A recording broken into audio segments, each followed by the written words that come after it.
Let's turn to a cover story. It's a major embarrassment for Pakistan. Their Prime Minister is being trashed for his hypocrisy, for saying the same lame thing twice in 3 months.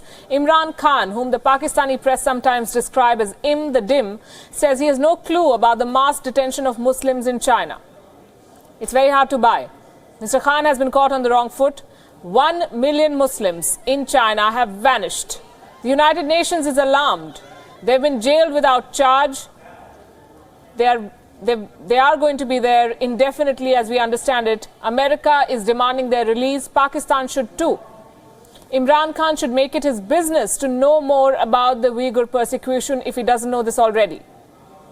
Because among the million detained are many Pakistani citizens. But their Prime Minister says he has no clue. Here is what he told the Financial Times this week. What's your stance on China's treatment of Uyghur Muslims? Frankly, I don't know much about that. Turkey has said it was a great shame on humanity, and you've also spoken up in defense of Muslims around the world. It's true. I mean, Muslim world is probably going through its worst phase right now. But you won't speak out against what's happening in China? If I had enough knowledge, I would speak about it. Actually, it is not so much in the papers. But there's Pakistani men that have gone to protest about their wives being detained. I haven't heard about that. Thank you. Had it been any other country, the foreign minister would have been sacked. How can the Prime Minister of Pakistan be unaware about the largest persecution of Muslims on earth? But if you're Imran Khan, you can afford to act like you're living under the rock. Not once, but twice. Back in January this year, he was asked the same question by TRT World. He gave the same answer. He doesn't know, he says. So why is Imran Khan playing ignorant? Because this is about China. Pakistan is firmly in the grip of the Chinese. They owe Beijing billions of dollars. One word against Xi Jinping can bankrupt Pakistan.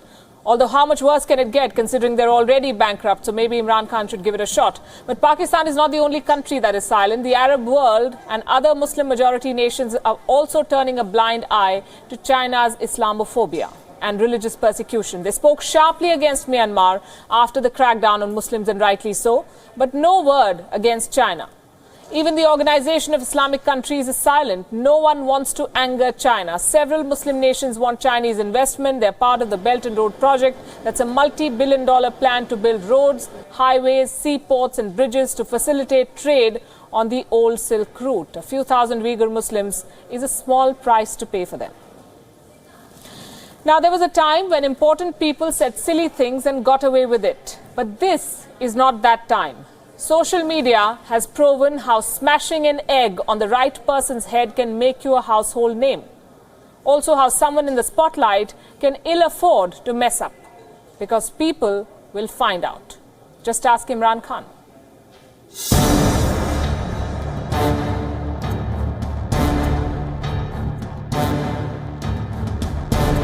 Following the Christchurch mosque attacks, Imran Khan, Pakistan's Prime Minister, took to Twitter to condemn the violence.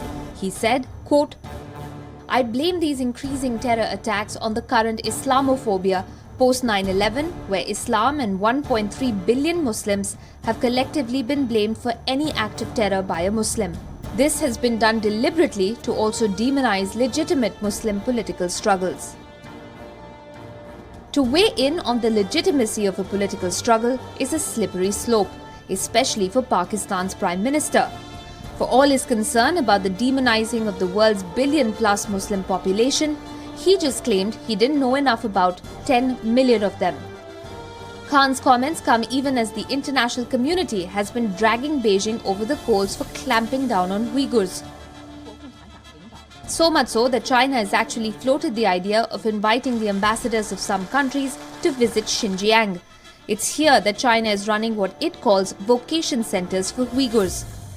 But these camps have variously been described as internment or detention centers where Uyghurs are being forced to abandon their religion and culture. Then there's China, which is in a league of its own when it comes to human rights violations.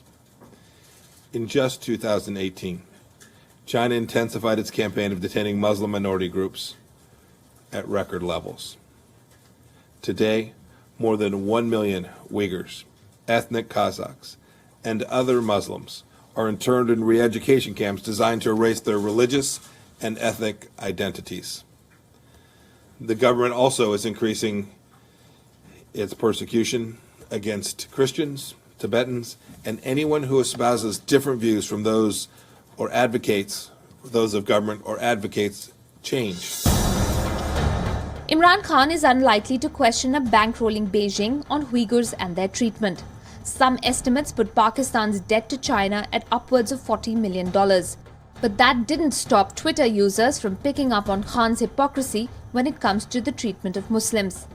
From suggesting he referred to the US Secretary of State Mike Pompeo's recent tweets on China's mistreatment of Uyghurs, to others asking him to pick up a newspaper every now and then, Imran Khan received a range of flack for feigning ignorance about the Uyghurs.